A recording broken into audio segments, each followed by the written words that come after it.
Hello friends. आज मैं बची रोटी का नाश्ता, बहुत टेस्टी नाश्ता बनके तैयार होता है हमारा। तो चलिए मैं आपको बताती हूँ। मैंने सबसे पहले एक रोटी ली हुई है। मैं एक रोटी का ही नाश्ता बना रही हूँ। आप अगर ज़्यादा का बनाना चाहें तो ज़्यादा का भी बना सकते हैं।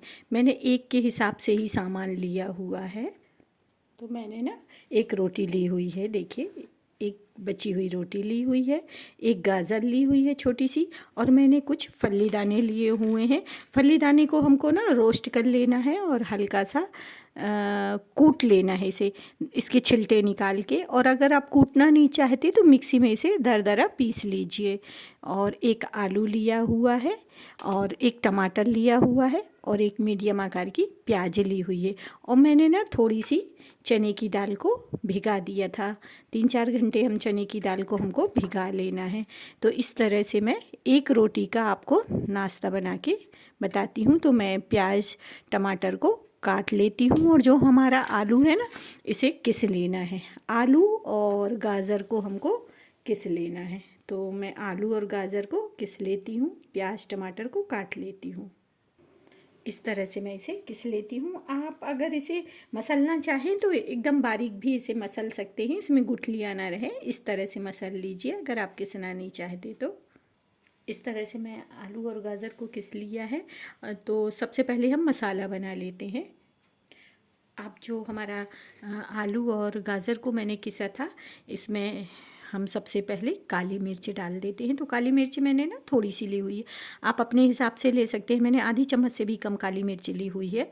अगर आप फीका पसंद करते हैं तो ये काली मिर्ची नहीं डालिए, कोई ज़रूरी नहीं है काली मिर्च डालना।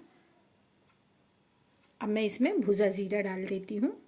तो देखिए मैंने इतना भुजा ज़ीरा डाला है। और मैं कुटी मिर्च डाल देती हूँ। कुटी मिर्च आप अपने हिसाब से डाल दीजिए, अगर आप तीखा पसंद करते हैं तो थोड़ा ज़्यादा, नहीं तो थोड़ा कम। मैंने कम ही डाला है। इस तरह से देखिए मैंने ये कुटी मिर्च डाल दी है। नमक डाल देना है, नमक अपनी स्वाद के अनुसार डाल सकते हैं। मैंने आधी चम्मच से भी कम नमक डाला है। और हमको ना थोड़ा सा काला नमक डाल देना है। इस तरह से मैंने थोड़ा सा काला नमक डाल दिया है। अब हम इन सबको मिला लेते हैं पहले। इस तरह से हमें इसे मिला लेना है। मैंने इस तरह से मिला लिया है इसे। अब मैं इसमें धनिया पत्ती डाल देती हूँ और इसे भी मिला लेती हूँ। इस तरह से हमारा अभी ये मसाला तैयार हो गया है। अब जो हमारी चने की दाल है, मैं इसे पीस लेती हूँ। थोड़ा सा पानी डाल के मैं इसे पीस लेती हूँ। चने की दाल की जगह ना बेसन का भी यूज़ कर सकते हैं। अगर आप चने की दाल नहीं भिगा पाए हैं तो बेसन का भी यूज़ करते सकते हैं, और चावल का जो आटा है उसका भी यूज़ कर सकते हैं। तो मैंने चने की दाल भिगा दी थी, तो बस इसे मैं पीस लेती हूँ। तो इस तरह से मैंने चने की दाल पीस ली है। चने की दाल ये ग्रीन ग्रीन दिख रही है ना, इसीलिए दिख रही है कि मैंने हरी चटनी पीसा था और इसके बाद ही मैंने चने की दाल पीस ली है, इसीलिए इसका कलर ऐसा हो गया है। तो बस हम बेसन का भी यूज़ कर सकते हैं। तो इस तरह से घोल बना लेना है, और हमको ना इसमें थोड़ा सा हल्दी पाउडर डालना है और थोड़ा सा नमक डालना है। बस हमारा घोल तैयार है। तो मैं इसमें थोड़ा सा हल्दी पाउडर डाल देती हूँ,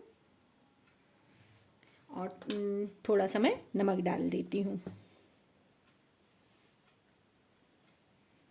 तो इस तरह से हमें इसे घोल लेना है। देखिए इस तरह से मैंने घोल लिया है। अब हम चलते हैं गैस की तरफ। अगर आप मसाले में धनिया पाउडर डालना चाहे तो पिसी धनिया पाउडर भी डाल सकते हैं। अब मैंने एक फ्राई पैन लिया हुआ है, इसमें मैंने थोड़ा सा घी डाला है। आप घी की जगह तेल का भी यूज़ कर सकते हैं, कोई ज़रूरी नहीं है कि आप घी के ही बनाएं। तो थोड़ा सा मैंने घी लिया हुआ है। अब मैंने घी को ना चारों तरफ से फैला दिया है। इस तरह से हमें फैला लेना है। और जो मैंने रोटी ली हुई थी ना, बस इसे इसके ऊपर डाल देना है। इस तरह से रोटी को हमको डाल देना है, और हमें इसे ना गुलाबी सी कर लेना है। थोड़ी देर इसको ऐसे घुमाते रहना है ताकि ये नीचे से जले ना। अब मैं ना इसको पलटा देती हूँ। इस तरह से मैं इसे पलटा देती हूँ और दूसरी तरफ इसको पकने देती हूँ। अब हमें इसके ऊपर जो मसाला बना के रखा हुआ था ना आलू का, बस इसको ना हमें फैला देना है चारों तरफ। इस तरह से इस तरह से मैंने इसे चारों तरफ फैला लिया है। और जो मैंने फल्ली रोस्ट करके रखी हुई थी ना, उसको हल्का सा दरदरा सा मैंने पीस लिया है। तो बस इसे इसके ऊपर हमको वो फल्ली डाल देना है। इस तरह से मैं चारों तरफ इसके फल्ली डाल देती हूँ और इसको हल्का सा ऐसे दबा देती हूँ ताकि ये अच्छे से इसी में मिक्स हो जाए। ऐसे हमको दबा देना है इस तरह से। बहुत टेस्टी लगती है, तो इस तरह से मैं दबा देती हूँ। अब हमको करना क्या है, जो हमने चने की दाल को पीस के रखी थी ना, आप अगर इसके बाद इसमें अगर हरी चटनी डालना चाहे, नमक मिर्च और धनिया वाली, तो उसको भी डाल सकते हैं। और टमाटो सॉस डालना चाहें तो इसके ऊपर टमाटो सॉस भी डाल सकते हैं। तो अगर आप चटपटा पसंद करते हैं तो हरी धनिया वाली चटनी डाल दीजिए, नहीं तो टमाटो सॉस भी डाल सकते हैं। अब जो मैंने बेसन घोल के रखा हुआ था, अब मैं इसके ऊपर बेसन डालती हूँ।